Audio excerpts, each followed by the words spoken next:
Welcome to SBC's PTI. I'm Hunter Holly along with Amari and Spencer. And today we're going to be talking about who is the best wide receiver in the NFL.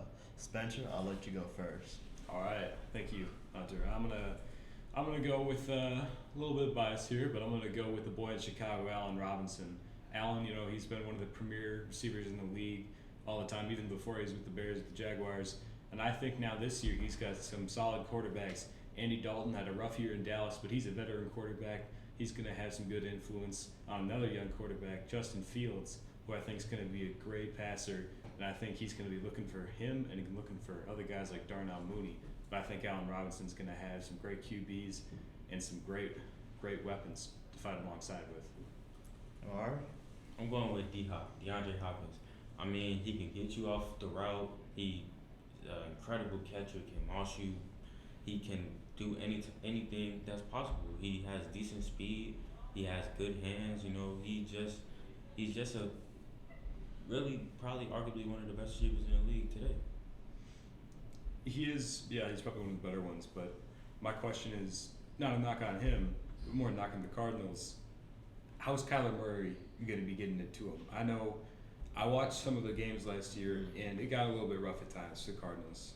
Kyler have to run a lot, and he's good at that. He's a dual threat guy. He can run, but to me, that's just not sustainable. I don't think he can do that, and I don't know if he's going to have that time to find D-Hop deep. I mean, like you said, he can scramble.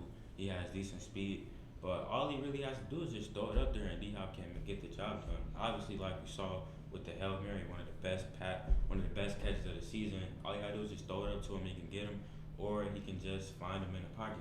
I mean, it's not really a tough question, but the question I have for you is how will Allen Robinson and Justin Fields or Andy Dalton have that chemistry? Because DeAndre Hopkins and Kyler Murray they played a year together, but A-Rob is with two new quarterbacks.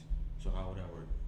It might be a little bit rough. I'll give you that with the new signal callers, but I think if anyone can adapt to new signal callers, especially with a veteran like Andy Dalton, and even maybe a little bit later if Justin Fields gets some starts, I think that he could probably adapt and work with both of them, because so far from what I've seen out of the Bears, they seem to have a pretty good thing going, not only on offense but all around. And I think if they can work that through to the new quarterbacks and get the new guys on board, I think that this season will go pretty well for Allen Robinson. Okay, Spencer, I have a question for you now. The Bears don't necessarily have the greatest of offensive lines, and Andy Dalton isn't a necessarily mobile quarterback. So, how is Andy Dalton going to be able to find Allen Robinson when they don't have the greatest offensive lines? Yeah, Dalton's not exactly a mobile quarterback. He's a bit older now, and he never really was much outside of a pocket guy. But to me, I think the Bears' offensive line is going to be a lot better this year. At the end of the, I do.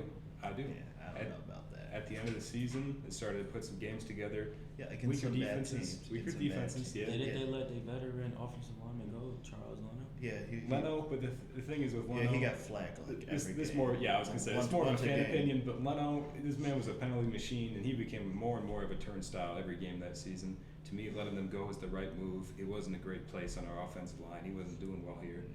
And also in the draft, we picked up some new linemen as well. So I think if we can get them in, and the rookies, it's going to be a little bit rough. It's always going to be a little bit rough with rookies, especially on the line, protecting a rookie in the pocket more than likely a few times. I think it's going to be a little rough, but I think the new offensive line is going to be able to hold down the guard. And if they can't, they always got Justin Fields. If he's starting, he's a mobile quarterback. He's dual threat. He can run. He can pass. And I think he can get away if needed. Andy Dalton might be a little struggle, but I think the offensive line can protect him for just long enough. Well, we still don't know how he would really fit in the NFL. Like you said, he's a rookie. This would be his first year. It's very high expectations, but we just don't know yet, like how he will play. We just don't know yet. No, we don't know yet. I mean, and that's the one thing I feel like for the Bears is there's going to have to be a lot of good performances from the rookies on the offense. Like I talked about, offensive line, we've got a few rookies in there. Justin Fields, to me, I don't think he's going to be starting. I think Andy Dalton's going to get that start for at least a few games. But I think if he can just take a little time under Dalton, because Danny Dalton's a great veteran quarterback. I think he can learn a lot from him. I think if he does, I think he can be a good presence for the Bears, and I think he can get that ball to Robinson. Alrighty, that'll wrap it up for SBC's PTI. I'm Hunter Holly, along with my co-hosts Amari and Spencer.